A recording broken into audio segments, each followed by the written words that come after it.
Welcome दोस्तों। आज हम लोग बिहार बोर्ड के 10वीं क्लास के संस्कृत के 12 नंबर पाठ करना से दान वीरता के महत्वपूर्ण ऑब्जेक्टिव प्रश्नों को पढ़ेंगे।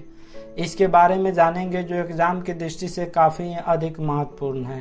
करना से दान वीरता का मतलब होता है कर्ण की दान वीरता। इसका लेक्चर अपलोड कर दिया गया है, वीडियो के प्लेलिस्ट में जाकर आप देख लीजिएगा। अगर उस चैप्टर को आप देख लीजिएगा तो ऑब्जेक्टिव ऑटोमेटिक स्वतः ही आपको याद हो जाएगा। तो चलिए शुरू करते हैं पाठ को। पहला प्रश्न है, करना से दान वीरता पाठ किस ग्रंथ से संकलित है। यह 2020 का बोर्ड मॉडल क्वेश्चन है। यानी करना से दान वीरता का मतलब होता है कर्ण की दान वीरता। दान वीरता का मतलब दानी होता है। तो करना से दान वीरता जो पाठ है वह कर्णभार नामक नाटक से लिया गया है। अतः यहाँ पे कर्णभार एक का ए राइट आंसर हो जाएगा। 2 नंबर में है, महतराम भिक्षा याचे, यानी महान भिक्षा मांगने के लिए आया हूँ। यह किसने कहा? तो इंद्र ने कहा। इंद्र को ही शक्र कहा जाता है, तो शक्र ने ही कहा कि मैं महान भिक्षा मांगने आया हूँ। तो चूंकि कर्ण के पास ऐसा कवच और कुंडल था जिसे भेदा नहीं जा सकता था, और कर्ण जो था वह कौरव की ओर से लड़ रहा था और पांडव को जिताना था, कौरव को हराना था। इसलिए कौरव को हराने के लिए इंद्र ने चाल चला और उसने कहाँ चला गए, वह जो है कर्ण के पास चले गए और दान के रूप में कवच और कुंडल उससे मांग लिए। अतः महतराम भिक्षाम याचे, यानी महान भिक्षा मांगने के लिए आया हूँ, यह किसने कहा? तो इंद्र ने कहा, शक्र ने कहा। अतः 2 का डी राइट आंसर हो जाएगा। 3 नंबर में सूर्य पुत्र कौन था? तो सूर्य पुत्र कर्ण था। इनकी माँ का नाम जो थी वह कुंती थी और इनके पिता का नाम कर्ण था। कर्ण का नाम आखिर कर्ण क्यों पड़ा? तो चूंकि इनकी माँ जो थी ना वह शादी नहीं की हुई थी और वह सूर्य की बहुत बड़ी उपासक थी, यानी सूर्य की भक्त थी। उसने ट्राई करने के लिए, अपनी भक्ति को ट्राई करने के लिए सूर्य से कहा कि मेरी शादी नहीं हुई है, फिर भी मुझे बेटा दे दो। उसके बाद सूर्य भगवान ने उनको बेटा दे दिया। तो लोक लाज के कारण सोचा गया कि कहाँ से इन्हें पैदा करे। तो सूर्य भगवान और बाकी देवताओं ने मिलकर कान से पैदा किया, कर्ण को कान से पैदा किया, इसीलिए इनका नाम कर्ण पड़ गया। तो सूर्य पुत्र किसे कहा जाता है? कर्ण को। इनकी माँ का नाम क्या था? तो कुंती था।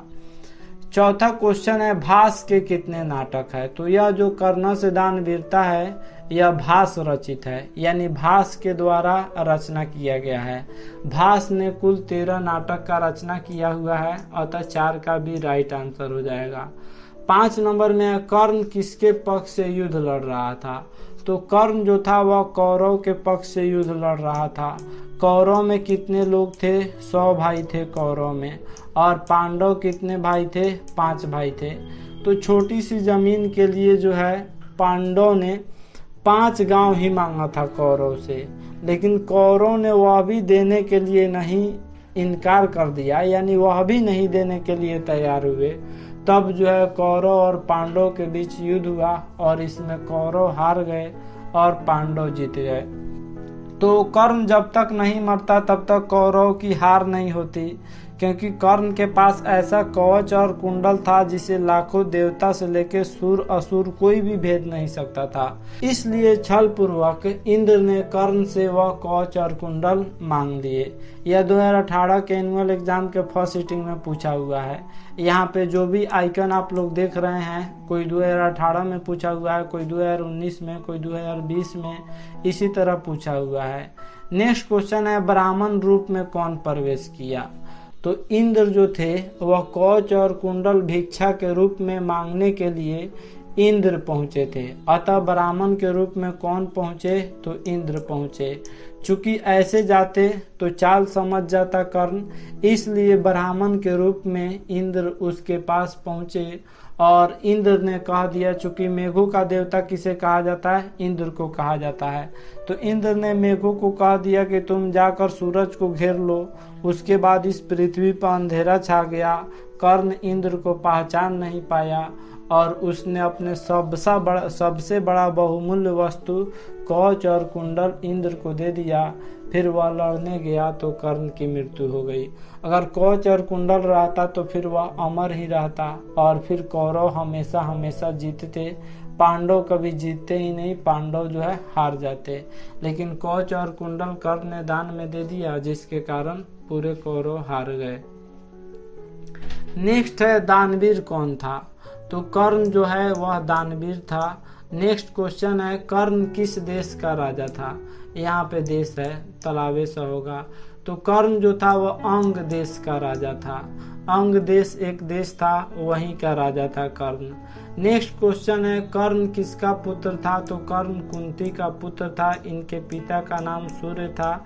इनका कोई पिता नहीं था, बल्कि इनकी माँ जो थी वह सूर्य की बहुत बड़ी उपासक थी, सूर्य की बहुत बड़ी भक्त थी, जिसके कारण दैवीय शक्ति के द्वारा इनका जन्म हुआ था।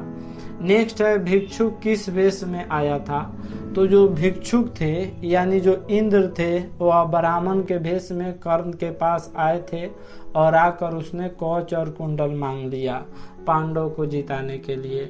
नेक्स्ट है कवच और कुंडल किसके पास था? तो कवच और कुंडल कर्ण के पास था, जिसे लाखों देवता से लेके असुरों तक कोई भी भेद नहीं सकता था। नेक्स्ट है कर्ण के पास कवच कुंडल की क्या विशेषता थी? तो कर्ण के पास जो कवच और कुंडल था उसे भेदा नहीं जा सकता था। यानी मान के चलिए आज के मॉडर्न जमाने में बुलेट प्रूफ पर कितना हो गोली मारिएगा तो लगेगा नहीं लगेगा, उसी तरह कर्ण के पास ऐसा कवच और कुंडल था कि कितना हो तीर भाला मारा जाता था तो उसका बाल बाका भी नहीं होता था, उसको कुछ भी नहीं होता था, खरोच तक भी नहीं आती थी। तो इसलिए कर्ण को हराना जरूरी था ताकि कौरव हारे और पांडव को जिताना जरूरी था। इसलिए कर्ण से कवच और कुंडल दान के रूप में मांग लिया गया इंद्र के द्वारा। तो ये था कर्ण से दान वीरता के महत्वपूर्ण ऑब्जेक्टिव प्रश्न। इससे बार बार क्वेश्चन आते हैं, इसलिए इसको रिवाइज करते रहिएगा। आशा करता हूँ यह वीडियो आप सब काफी पसंद आया होगा। हमारे चैनल को सब्सक्राइब करें, इस वीडियो को लाइक करें तथा अधिक से अधिक शेयर करें। Thanks for watching my video.